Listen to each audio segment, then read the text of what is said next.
If your car battery dies every few days, but the alternator and battery test fine, you have a parasitic draw. Something is eating power while the car is parked. You are looking for a drain higher than 50 milliamps on older cars, or 85 milliamps on newer luxury models. To fix this, you need a multimeter and a specific process that keeps the car's computer network asleep. Here is the reality of modern wiring. Your car is not just a machine, it is a network of computers. When you turn off the key, those computers stay awake. They run checks, talk to the alarm system, and save settings. This is called the shutdown sequence. After a while, they enter sleep mode, and power use drops to almost zero.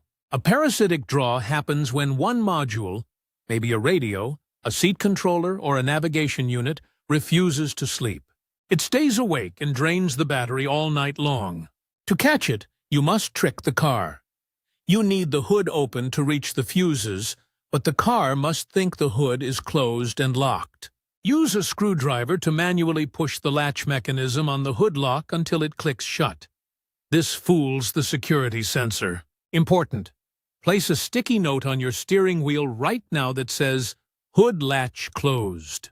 If you pull the hood release handle inside the car while the latch is manually locked, you can stretch or snap the release cable. That is a painful repair you want to avoid. Next, lock the doors and move the key fob far away. Put it in the house. If the key is too close, the car senses it and stays awake. Now, wait! This takes patience. Most cars sleep in 15 minutes, but some take up to 45. Do not open a door. Do not press a button. If you do, the timer resets. Do not use the old method of pulling fuses out one by one. On an old truck, that worked. On a modern car, it is a disaster. Pulling a fuse cuts power, but plugging it back in sends a voltage spike. That wakes up the main computer.